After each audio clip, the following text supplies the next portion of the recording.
सिद्ध सुरेशा, हे मुनि, हे सिद्ध, हे सुरेश, मत डरो। इंद्र को सुरेश कहते हैं। डरो मत, क्योंकि तुम्हारे लिए मैं अवतार लूंगा। अंशम सहित अवतार लेने वाला हूं। और कहा कश्यप और अदिति ने तपस्या किया और वही दशरथ और कौशल्या के रूप में है महाराज। समझ? ते दशरथ कौशल्या रूपा, कौशलपुरी प्रगट नर भूपा।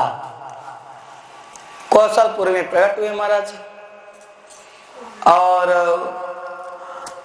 नारद जी इस आकाशवाणी को सुनकर, ब्रह्मा जी आकाशवाणी को सुनकर सब लोग जो है प्रसन्न हुए। ब्रह्मवाणी सुनकर सबके हृदय कान जुड़ाए महाराज।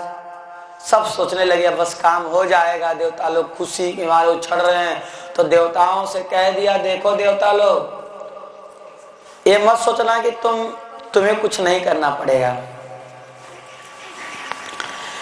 ये मत सोचना कि तुम्हें फ्री में आजादी मिलेगी। रावण से फ्री में आजादी मिलने वाली नहीं है।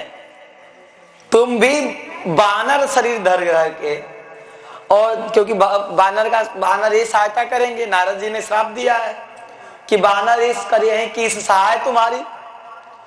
तो बानर के शरीर धारण कर करके तुम्हें धरती पे अवतार लेना पड़ेगा। वही महाराज बड़े बड़े देवता बानर बन के अवतार लिए। उसमें शंकर जी ने भी बानर बन के अवतार लिया ना। शंकर सुवन केसरी नंदन, शंकर सुवन केसरी नंदन, शंकर सुवन केसरी नंदन,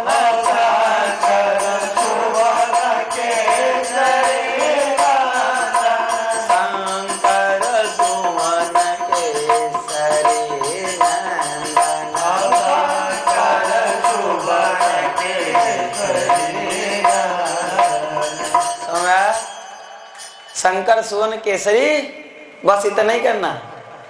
इतने ही में आपको पता चल जाएगा कि ये शंकर जी ही हैं। शंकर स्वयं केसरी नंदन, शंकर जी स्वयं केसरी नंदन बन के प्रकट हुए। हनुमान जी के प्रागट में लीला है। बहुत तपस्या किया अंजना जी ने, बहुत। शंकर जी प्रकट हुए। शंकर जी ने कहा, देखो मेरा ही प्रसाद तुम्हें आकाश मार्ग से मिलेगा और उसको तुम खा लेना। ऐसा वाल्मीकि रामायण में स्पष्ट लिखा है कि आधा चरु खाई थी महारानी कैकेयी, और आधा चरु को लेकर एक पक्षी उड़ जाती है और वही चरु गिरा देती है, और अंजना जी उस चरु को खा लेती है। तो आधा चरु से तो भरत जी प्रकट हुए और उसी आधा चरु से हनुमान जी प्रकट हुए। समझ? ये वाल्मीकि रामायण का मैं स्वाध्याय कर रहा था तो इसमें मिला। और कथाएं तो बहुत सारे। एक और कथा विख्यात है कि शंकर जी अपना तेज उनके कान में फूंक देते हैं वायु के सहारे, वायु देवता के सहारे। शंकर जी अपना एक स्खलित वीर उनके गर्भ में स्थापित कर देते वायु देवता के सहारे। एक कथा ये भी। पर जो वाल्मीकि रामायण में लिखी है वह एक खीर की कथा है। समझ? वाल्मीकि रामायण में जो लिखी है, कैकेयी जी का आधा भाग, आधा तो खा लिया कैकेयी जी ने और आधा लेके उड़ गई।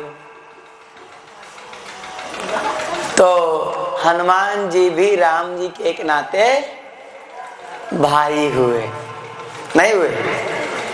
हनुमान जी जब कैकेयी जी के भाग से ही प्रकट हो रहे हैं तो एक नाते भाई हुए। इसीलिए राम जी कई जगह हनुमान जी को भाई शब्द से संबोधित किए,